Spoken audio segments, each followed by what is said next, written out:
संत कबीर दास जी के बारे में डिस्कस करेंगे इस लेक्चर में। ये रिसेंटली न्यूज में इसलिए है, हमारे प्रेसिडेंट रामनाथ कोविंद जी ने रिसेंटली एक संत Kabir academy and research centre inaugurate किया था कुछ एक हफ्ते पहले। उत्तर प्रदेश का मगहर नाम का एक प्लेस है, वहाँ पे स्वदेश दर्शन स्कीम है जो योजना है, उसके अंदर ही संत कबीर एकेडमी और रिसर्च सेंटर यहाँ पे उद्घाटित किया था मगहर में। मगहर कहाँ पे? उत्तर प्रदेश में। तो कबीर जी के बारे में डिस्कस करते हैं। वेरी रिनाउंड संत थे। रिनाउंड का मतलब बहुत ही प्रसिद्ध संत थे, इंग्लिश में सेंट भी बोलते हैं या संत बोल लो हिंदी में। पोइट थे, कवि थे, सोशल रिफॉर्मर थे, सामाजिक सुधारकर्ता थे। 15th सेंचुरी के ये संत थे। 15th सेंचुरी जिस टाइम पे ये कबीर थे उस टाइम पे ही बाबा ये गुरु नानक देव जी भी थे, उसी टाइम के हैं सब।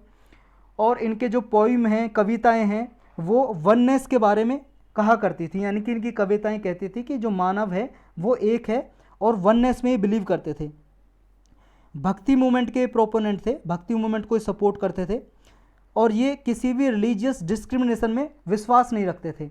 जो धर्म के नाम पे भेदभाव होता उसमें विश्वास नहीं करते थे। इन्होंने सभी धर्मों को एक्सेप्ट किया था, सभी धर्मों को स्वीकार किया था, रिलीजन को।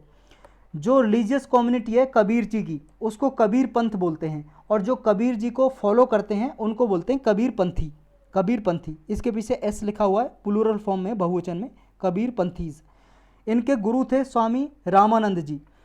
स्वामी रामानंद जी से ये इन्फ्लुएंस हुए थे, प्रभावित हुए थे। और ये स्वामी रामानंद जी वैष्णव संत थे, भगवान विष्णु की पूजा अर्चना वर्शिप किया करते थे, भक्ति किया करते थे स्वामी रामानंद जी। तो इनके ही डिसिपल थे, डिसिपल का मतलब है शिष्य थे कबीर। ये याद रखना है, इनके गुरु के बारे में पूछ लिया जाता है। रामानंद जी से प्रभावित हुए थे ये। निर्गुणी ट्रेडिशन को ये सपोर्ट करते थे कबीर जी। निर्गुणी का मतलब है निरंकार, जिसका आकार ना हो। इनके हिसाब से गॉड हैं, जो भगवान है, वो यूनिवर्सल है, हर जगह हैं और फॉर्मलेस है, उनका कोई आकार नहीं है, निराकार है। इसी को बोलते हैं निर्गुणी ट्रेडिशन या निर्गुण भक्ति या निर्गुण ट्रेडिशन या निर्गुण भक्ति बोल सकते हो आप। इनके जो फेमस लिटरेरी वर्क हैं, इन्होंने किताबें जो लिखी हैं, ग्रंथ लिखे हैं, ये फेमस हैं। बीजक, सखी ग्रंथ, कबीर ग्रंथावली, अनुराग सागर। और इनके लिखे हुए कुछ वर्सेस हैं, कुछ दोहे हैं, इनकी कविताएं हैं। वो कई सारे धर्म में जो होली पुस्तकें, होली जो बुक होती हैं, जैसे सिख धर्म में है होली बुक, गुरु ग्रंथ साहिब जी, इनमें इनके वर्सेस लिखे हुए, कबीर जी के लिखे हुए वर्सेस इंक्लूड किए गए हैं। और जो मेजर पार्ट है ना कबीर जी की पोइम का, कविताओं का, दोहों का, वो 5th सिख गुरु थे जो गुरु अर्जन देव जी, इन्होंने लिखे थे गुरु ग्रंथ साहिब जी में, इन्होंने इंक्लूड किए थे। जो संत कबीर दास जी हैं, इनके जो 2 लाइन कपलेट हैं, कपलेट का मतलब दोहे, जिन्हें हिंदी में बोलते हैं कबीर के दोहे। सुना ही होगा आपने कबीर के दोहे, गुरु गोविंद दहु खड़े किसके लागे पाओ, ऐसे सुने होंगे आपने।